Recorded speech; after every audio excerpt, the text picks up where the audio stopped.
Not all cartoons are created equal. In fact, a lot of them are fairly monochrome. For the longest time, most cartoons placed a diverse character in their programs simply to say that they had that one African-American character in the background. So, we're here to shine a light on those shows that have gone above and beyond to show us that, though we may not all come from the same backgrounds, we are all equally ready for over-the-top adventures. Hey everyone, I'm Jovenshire with Channel Frederator, and today we're traveling across the globe to check out the 10 most diverse cartoons of all time. For this list, we are sticking purely to American cartoons that are not adaptations or spin-offs of films. Sorry Disney fans, Aladdin did not make the list, but this is what did.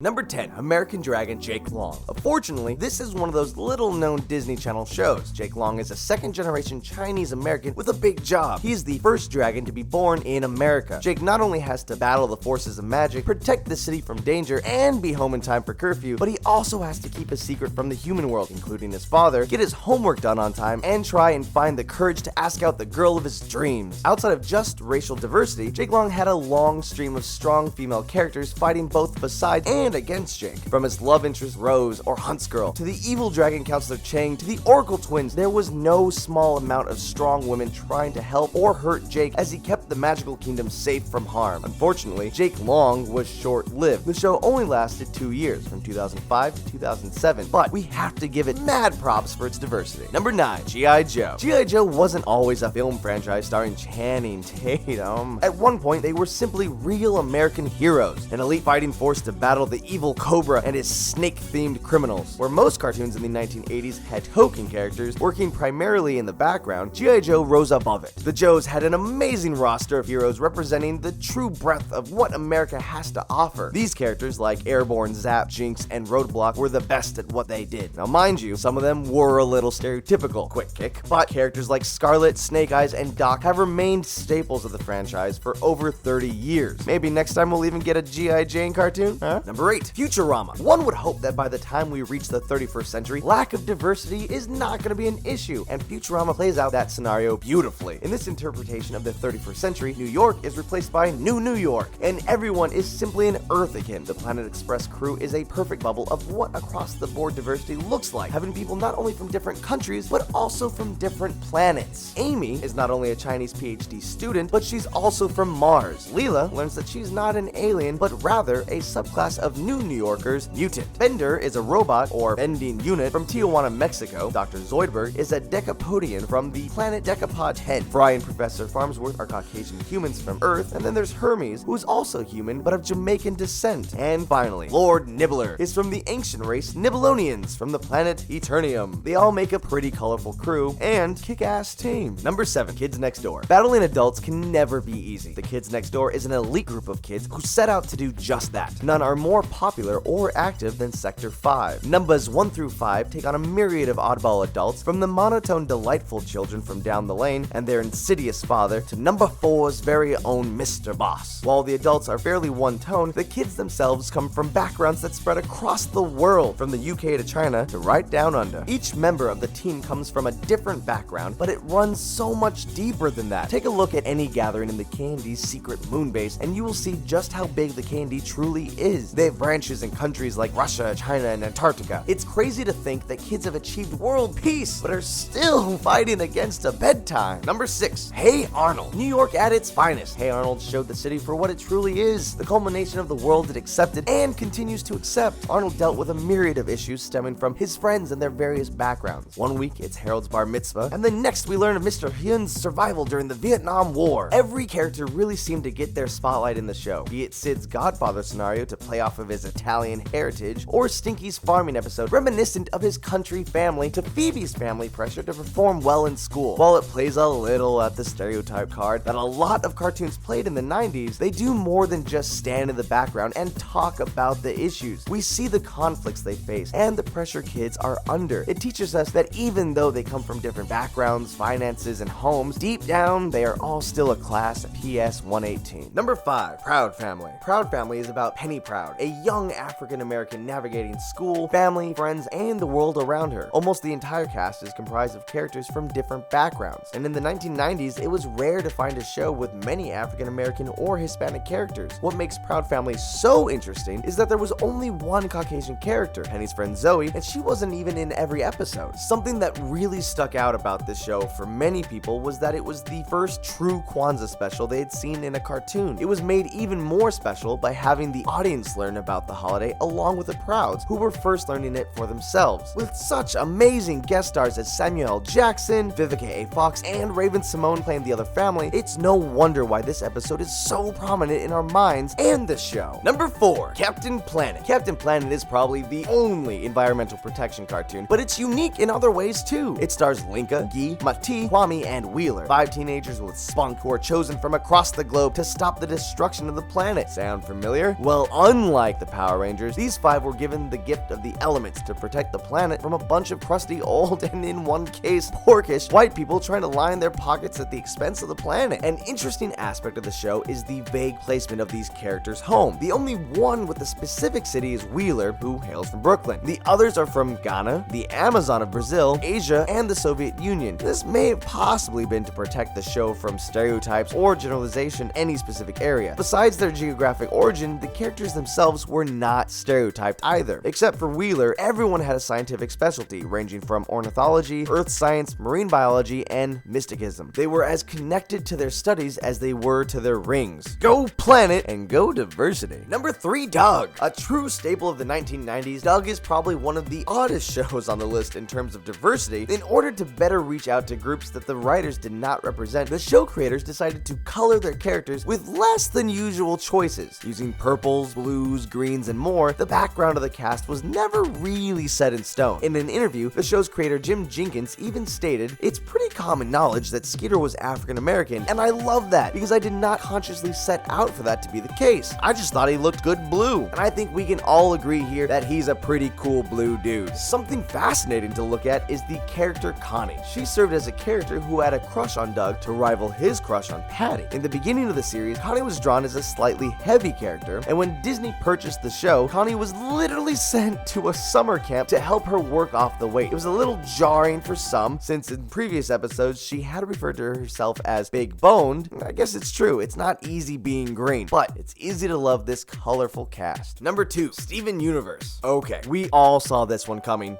sure. The main cast is mostly alien gemstones originally sent to destroy the planet, but hey, diversity comes in more than one style. First off, you have the diversity of the residents of each city. There are people from places like India and Ghana, there are single parents, people on their second marriages, there's first, second, and third generation Americans, and so much more. Steven Universe is an inclusive society that I think we all wish we could be a part of. But what really makes Steven Universe so amazing is its casual representation of the LGBT community. The crystal gems come from a world where they all identify as women, so it's only natural that they are attracted to other women. Now, this topic is brought up, but it's never seen as strange, weird, or offensive. It just simply is. Rose Quartz, Pearl, and Greg's love triangle is probably one of the most beautifully written and drawn relationships in cartoon history. Now, too bad it's not our real history yet, but hopefully someday. Number 1, Static Shock. Now, he's at number 1 because he's gonna put a shock to our systems. Static Shock was a new addition to shows like Batman and Superman the animated series, and this show not only had a primarily African-American cast, but it dealt with key issues that kids were facing at the time and across many cultures. Episodes would teach kids about gang violence, dyslexia, school shootings, racism, broken homes, and more. One of the most amazing episodes is when Virgil and his family travel to Africa. He's faced with not only his heritage as a young African-American, but also as a hero when he meets Anansi. It's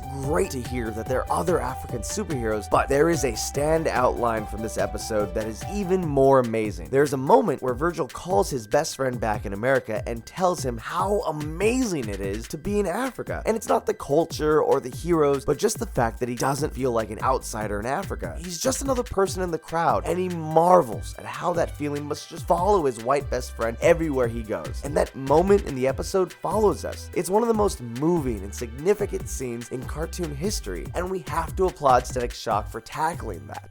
And there you have it. Now, once again, I'm the Jovenshire, and thanks for watching the 10 most diverse cartoons of all time. Now, which show is your favorite? Did we miss any? Let us know in the comments below. And if you liked this video, please make sure to hit that subscribe button so you can catch all of our latest content. And remember, Frederator loves you.